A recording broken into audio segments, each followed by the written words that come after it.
אנשים מכל העולם, ירושלים קוראת לכולנו לבוא ולחגוג אחדות, שמחה והרבה שלום.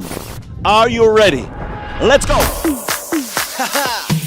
Jérusalem à Israël.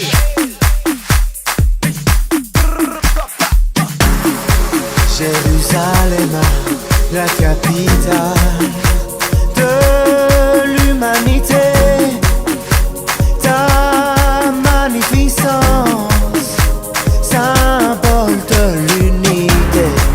Jérusalem, עיר הבירה של האנושות. הפה שלה היא סמל האחדות. Tu es notre combat, oh oui tu verras. Seulement ensemble, oui on le vaincra. Où que tu sois, viens danser avec moi. זאת המלחמה של האהבה, רק כולם יחד, כן ננצח. צריך אחדות, בואו נרקוד יחד. כולם עם אחד, unity, unity brings peace in this world. כולם עם אחד, unity, unity brings peace in this world. אם ספרדי או אשכנזי, דתי חילוני, עשיר או עני, זה לא משנה. שלום פיסלם.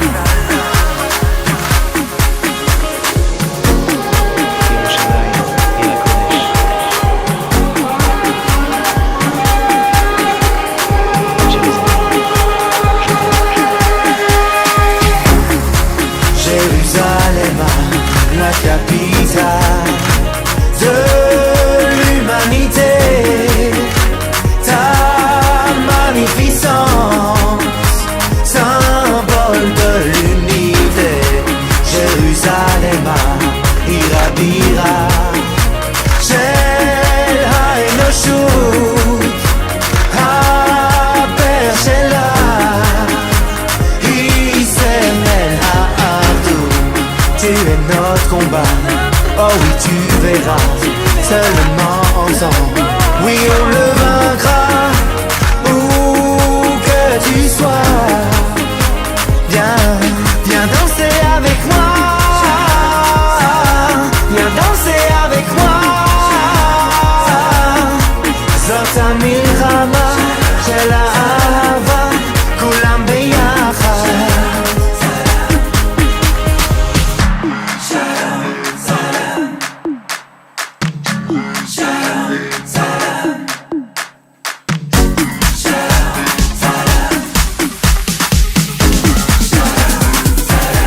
כי צריך אחדות, כולם ביחד.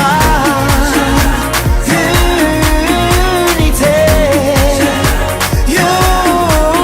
unity brings peace in this world. כולם ביחד. Unity, unity brings peace in this world.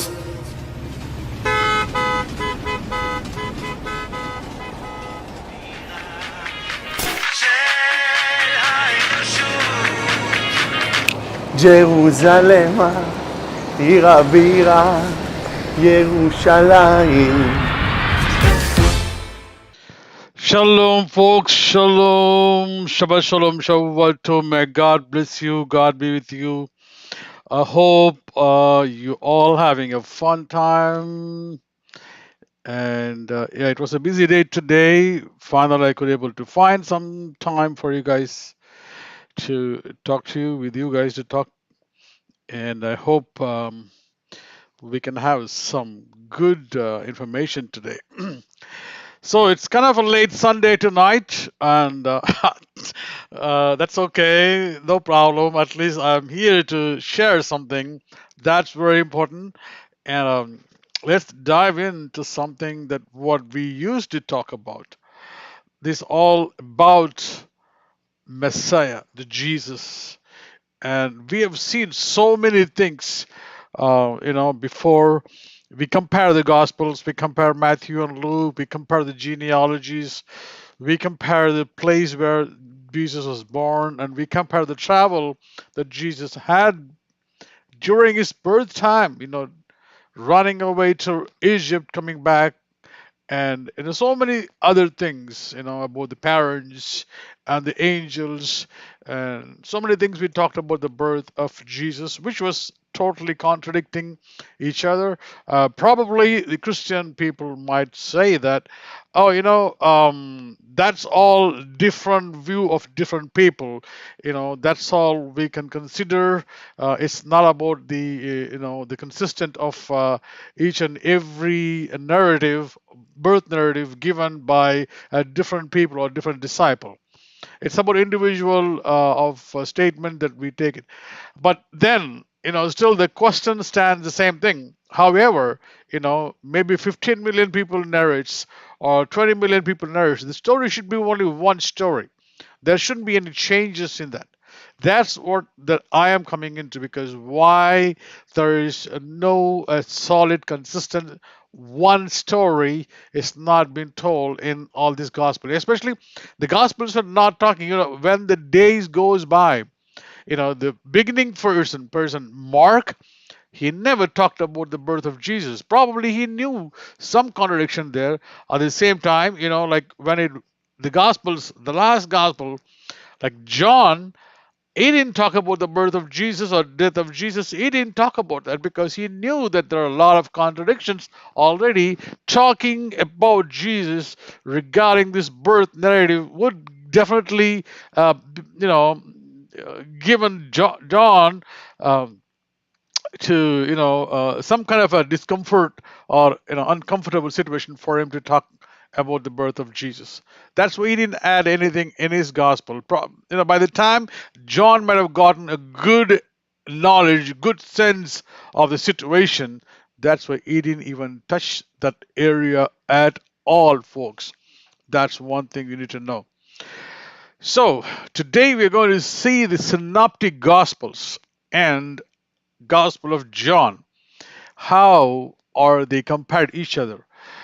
It looks like that one gospel copied from the other gospel.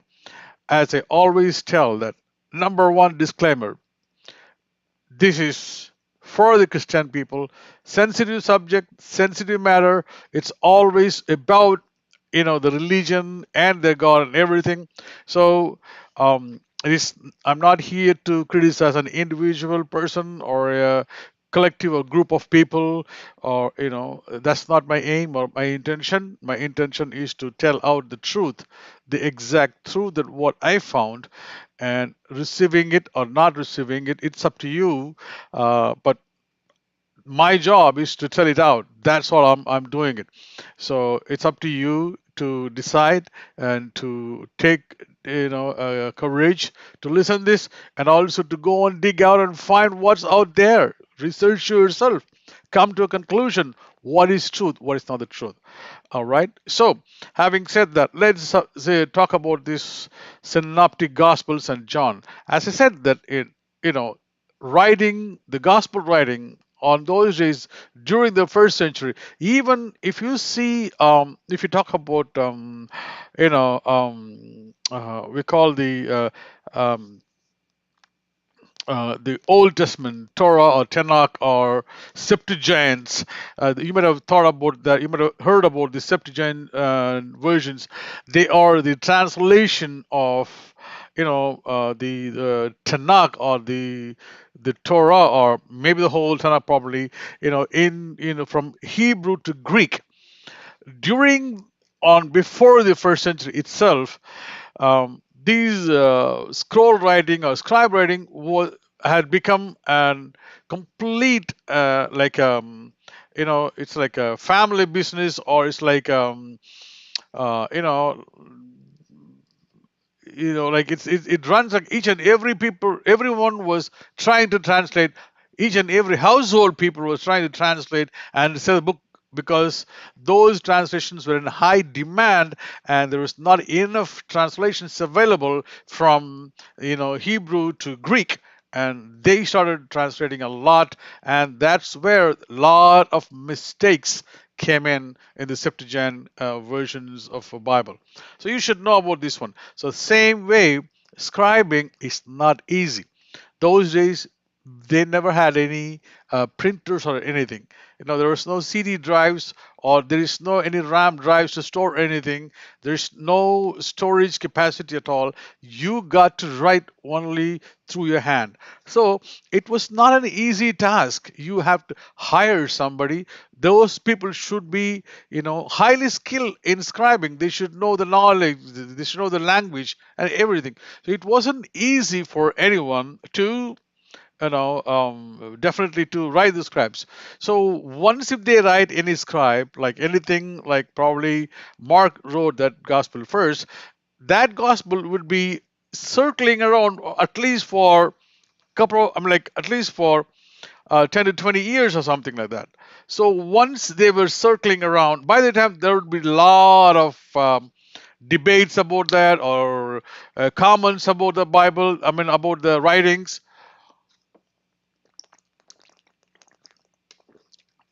Excuse me, there will be like a lot of comments, and probably debates about those writings, and try to avoid certain things, and probably they may be validating whatever it was told was right or wrong. So the next author, when he thinks about that, probably we will re-narrate these things, rewrite these things. Probably he would add something, or he would delete something, but he already has a copy, or had a copy for to him to copy those book and put it into his version. So likewise, Mark was the first gospel, AD 50s probably, after the death of Jesus, the 50 years, and then probably Matthew, or would be like 70s, 20 years after, and probably Luke would be in 80, 85s, or John would be in 95 and 100. So almost like a 15 to 20 years of gap between each and every gospel book. So they could able to easily copy those things. And how we prove this one? Is it true or not? How we are going to prove this one? That's what the analysis that we're going to do. Synoptic gospels, meaning Mark, Matthew, and Luke, are called synoptic gospels, meaning they have all almost the same, like same event, same parallel, same stories. Everything looks same in these three gospels. That's why they call as the synoptic gospels. And most of them, they have like Jesus' temptation and exorcism and parables and transfiguration, and Jesus cursing a fig tree, and also Last Supper and with the disciples, and prayer in the Gethsemane. These all the events or incidents is always found all the time. Like in all three gospels, in all these synoptic gospels. John Gospel of John, never had this one like this. Like, okay, so many of the stories not found in John, when all the other stories are found in all the three other gospels. In fact, every story in Mark are found in Matthew or Luke. So Mark was a beginner, Mark was the pioneer. So every story in Mark was found either in Matthew or in Luke. Okay. In contrast, the stories found in John are not found in the Synoptic Gospels. Whatever the stories found in John, the book of John, or the Gospel of John, were not found in Matthew, Luke, or Mark. Okay, in the Synoptic Gospels, basically. So, example, Jesus visiting the Nicodemus, only found in John and nowhere else. Mark, Matthew, Luke never talks about the visitation of Nicodemus from Jesus. No, they won't talk about that. And also, Matthew, Mark, Luke, or Synoptic Gospel just because they tell the same story, but more than that, they use the same words most of the time. Consider the call of Levi story found in all three Gospels. You know, uh, Mark 2:14, Matthew 9:9, Luke 5:27. Every single word the same in all these three references. The reference I gave on basically on Mark 2:14, Matthew 9:9, and Luke 5:27. If you take and see exactly the same word, guys, think about that. How come it's possible that they can have the same word? For example, maybe one person, maybe from Chennai. I'm talking about in Indian cities, right? One person is from Bombay, or one person is from Delhi, one person is from southern guy. So how come they all had the same thought process to write the same words even? Highly impossible for the disciples to have all these wordings also the same. That means somebody had something written before and they copied it. That's why it looks like all of them are same equally, right? So probably somebody, right? So the feeding of the 5,000s, it is found in Matthew 14:15 to 16, Mark 6 to 35 to 37, and Luke 9:12 to 13. Again, Matthew chapter 14, verse from 15 to 16, and Mark chapter 6, verse from 35 to 37, Luke chapter 9, and verses from 9:12 to 13. So the same verse, this also here, the same thing, the same words to tell the same story. This story is very important because John also shares the same story, but the wordings are so different in John when you compare to all these three things with the same story. Okay? So, because John writes all these things in his own language. When we compare to Synoptic Gospels and John, the synoptic also tell the same story. John says different stories. Synoptic gospels use the same words. John uses the different words. 77% of Mark wording appears in Matthew. 61% of Mark's wording appears in Luke. So Luke and Matthew basically borrowed everything from Mark and they utilized all the stories from Mark. That's what it does mean by this one. Okay. So all those gospels are always similar, Matthew, Mark, and John. So where they copy from each other, yes, we can say that the look, at the Matthew chapter 11, 25 to 27, and Luke 10 chapter verses from 21 to 22 and to 27. The verse, um, it, all exactly the same. The words are exactly found same on all these gospels, and they make an arrangement. Maybe they made a big agreement or something like that, because all the words is also the same words. In the same order with the same event. That's how it is right now. So Matthew 3:7 to 10, Luke 3:7 to 9 are almost 64 words. 64 words are in some string arrangements, alignments. There are dozens of examples like this we can give. If you see that these are these alignments of words are same in Matthew and Mark and Luke. That's how it's been arranged. Also, moreover, Jesus was teaching in Aramaic. Jesus was teaching in Aramaic. New Testament was translated into Greek. It's simply impossible to that two authors. It's simply impossible that the two authors translating from Aramaic from Greek without seeing each other. It's very, very impossible. Like, how they are writing each other without seeing the same thing. It's highly impossible to translate from one language to other language, because translation of language is very, very difficult. If you don't see the other one, you cannot able to write the same thing. That's the point that here has been made here. So,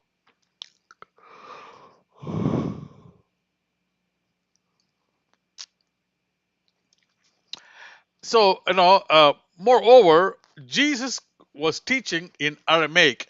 New Testament was translated into Greek. It is simply impossible two authors translating from Aramaic from Greek without seeing each other. It's highly, highly impossible. All right. So also the events and the settings are almost same in the Synoptic Gospel. I mean, sometimes you have to see the events, where it is happening, how it's happening, who were there, who were not there. The setting, the sceneries are the same in the Gospels. I don't know how it has been written like that. Okay, so consider the just Judas betrayed of Jesus in the garden. The settings and the words are some in Matthew and Luke. The wordings and the things are a little bit some there, but on the event itself was told or talked by the person that is completely different. We can say that. So what I'm here saying that one. Judas betrayal of Jesus in the garden settings, and the words are the same in Matthew and Luke. So to summarize, obviously Matthew and Luke were copying from Mark. Also, Matthew, each and every angel or gospel has 20 years of gap between them. So it was already been, it is easy for them to copy from one book to another book. But why they are supposed to copy? It is already one book is written, right? Why they would like to copy again? Why we want to copy the same information in another book and sell it? So why to copy, right? So it is Markan priority. That means Mark was the first one to write the gospel. Was the one of the other gospels when written, right? So the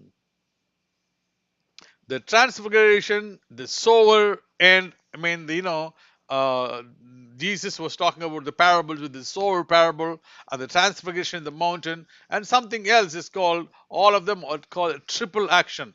The sense that the threefold events was there at the time, and everybody was interestingly observing these things.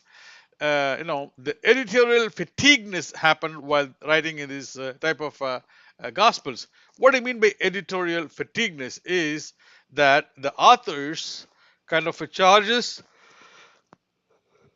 you know, uh, parts of the story, changes the parts of the story, but keep the other part with the same feeling of the, you know, for example, this is an example. As an effort, what do you call about the editorial or editorial fatigues? Example is feeding of the thousands. According to the Mark story, this happened in a deserted place. So feeding of the 5,000, you might have already read about this one. You might have already known about this one, because when they were sitting down for so many day at a time period, and they were asking about the people are hungry, there is no food, so they were in a deserted place. That's what Mark writes in his gospel in that one. But in the Gospel of Luke, this event is relocated to Bethsaida, a major town for fishing.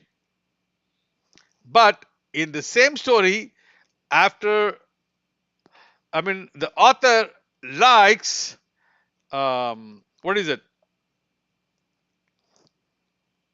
In the same, so what is the author saying? The disciples were talking that they were in the deserted place. I mean, they're also talking directly in the,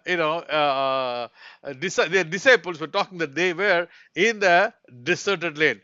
Basically, it is kind of trying to justify the situation. That's what it is, right? So, okay. Um, but it doesn't make sense because Luke just copying, when you talk about the Luke, when you ask about the Luke, he says that without any parallel between Matthew and Luke, without any parallel of Mark, since it is copied from Mark, now Matthew and Luke agreed to word per word based on this because you know Matthew like the what is that? Matthew and Luke copied a significant portion of Mark 2:20. Mark maybe more than 220 verses in one of the narration. I don't want to narrate the whole thing. Matthew and Mark, Luke, Mark and Matthew and Luke. It always tickles me when you say Matthew. It's always Matthew, Mark, Luke. That's not fair. So Matthew and Luke copied from the Mark all the words, and um, and also we can say that that since it is not copied from Mark, how Matthew and Luke agreed the word per word. So there are Q source theory and Fodel and the other hypothesis. We don't need to go deeper into this, and it is highly impossible to share the stories and events by mouth or by word. It is not an easy job. It's not an easy job. It is a very tough job. So why would Jesus need his own story written by his disciples? Because nowadays, uh, you know, there are so many things are happening. So think about this one. Why would the same person would ask anything to be in writings to keep it when nobody was asking anything? So even then, you can see that how many differences between Mark, Luke, and Matthew. So and John was the other one who never was copying anything from them, and his thing was so totally different, and his that approach was totally different. But when Mark, Luke, and Mark, Luke, and Matthew were completely synoptic gospel people there, folks. We have seen a lot of things, too many things. It's not going. It's difficult to keep everything in the mind. Check it out. There should be only one God, one temple, one tabernacle, one worship, and um, one. I mean, like I don't want to say only one chief minister, but I'm telling. So there should be only one temple, one service, one worship, folks. Nothing more than that. Nothing more than that. So if you think that if you can read more about these things, go ahead and read it and find it out, and that will be good for you. But until then, Shabbat Shalom, Shavuot. May God bless you. God be with you. Take care, guys. Bye.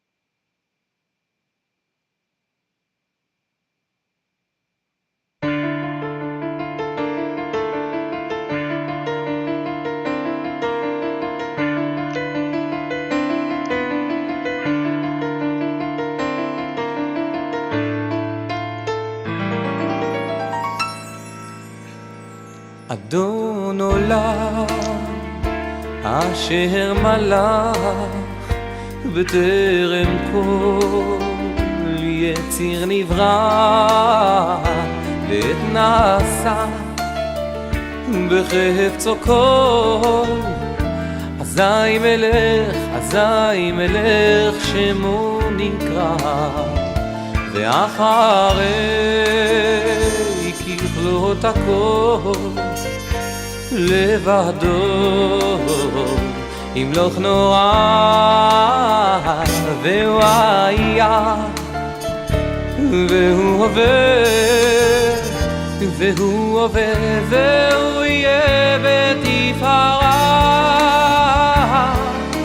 אדון עולם אשר מלך בטרם כל יציא נברא לעת נשא וחפצה כל אזי מלך שמו נקרא ואחרי ככלות הכל לבדו ימלוך נורא והוא היה והוא הווה והוא יהיה בתפארה. אדון עולם אשר מלך בטרם כל יציא נברא לעת נשא וחפצה כל אזי מלך שמו נקרא ואחרי ככלות הכל לבדו ימלוך נורא והוא היה והוא הווה בתפארה והוא הווה והוא יהיה בתפארה.